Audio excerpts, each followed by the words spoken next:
Hello and welcome to Network News. Today we've got an exciting update for the government's nationalisation plans, as the logos and branding the future Great British Railways will use going forward have just been revealed.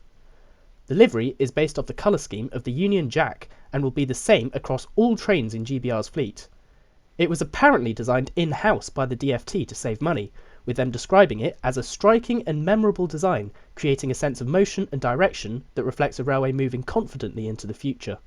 As well as the main event being the new livery, the broader branding used by GBR has also been unveiled, including the official logos and station signage, which, as expected, is based off the British Rail double arrow and using the Rail alphabet typeface.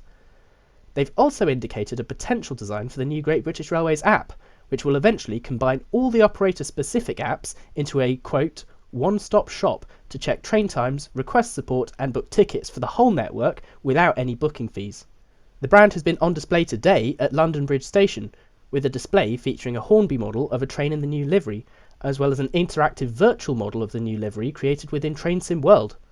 This is all coinciding with the second reading of the Railways Bill, which is the legislation which will be necessary to actually establish Great British Railways as an organisation.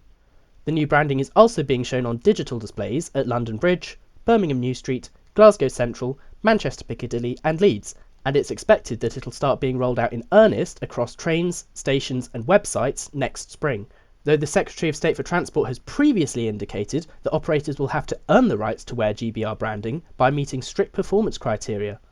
What this means in practice, however, remains to be seen. But even before GBR as an entity starts to exist, work has already been progressing to establish it. 7 operators have been nationalised already, covering a third of passenger journeys in Great Britain, and more operators are being taken over as their franchises expire over the coming years, with the next set to be West Midlands Trains on the 1st of February, followed by Govia Thameslink Railway on the 31st of May, before all remaining operators are nationalised by the end of 2027. Whilst they remain separate organisations for now, they will eventually be merged into Great British Railways, which aims to see 17 different organisations merged into one. Secretary of State for Transport Heidi Alexander said, "The future of Britain's railways begins today. I'm immensely proud to unveil the new look for Great British Railways as we deliver landmark legislation to nationalise our trains and reform the railway so it better serves passengers. This isn't just a paint job, it represents a new railway, casting off the frustrations of the past and focused entirely on delivering a proper public service for passengers. With fares frozen, a bold new look and fundamental reforms becoming law, we're building a railway Britain can rely on and be proud of." It's worth noting that whilst this livery is what will appear on most trains in the country, it won't be applied to devolved railway operators, who will retain their localised branding, with some examples being ScotRail, Transport for Wales, TfL, Merseyrail and the future B network. It's also worth keeping in mind that it sounds as though this may not be 100% finalised yet, and that there could be some tweaks and refinements before the new brand actually goes live next spring. This is probably pretty close to what the final brand will end up looking like though. The new livery seems to have gained a bit of a mixed reception online. Some people quite like it, whilst others really hate it. Bit like Marmite. Me personally, I don't hate it, but I'm not a fan either. I can see the vision they're going for, but the execution feels sloppy, and I'm especially not fond of how the design for the intermediate carriages isn't symmetrical. With that said though, I suspect it will look better in person than it does in these renderings.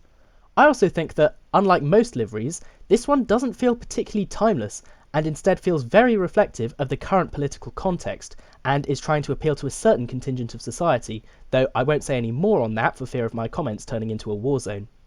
However, my biggest gripe isn't with the livery itself, but the fact it'll be the same for all trains. There's a real value and clarity that comes from having separate brands for intercity and regional trains being clearly defined, as can be seen all over the world. However, having all trains looking exactly the same undermines this and could cause confusion for passengers. I think it's important we learn from British Rail, whose most successful era was that of sectorisation, and even if we don't return to full sectorisation, I think a clearly identifiable brand for intercity trains is going to be very important. There is some hope in the form of devolution though, as it's planned that city regions and devolved nations will be able to take control of their rail services, giving them their own branding to make them clearly identifiable and representative of the areas they serve. It doesn't help with distinguishing regional and intercity trains elsewhere, but should help differentiate some trains, particularly for commuter services within cities. But what are your thoughts on the new livery, and the brand as a whole? Let me know in the comments, and boy am I preparing for it to be spicy. Subscribe to Network News for more updates like this, including a more in-depth explainer about GBR coming soon. But until next time, thanks for watching.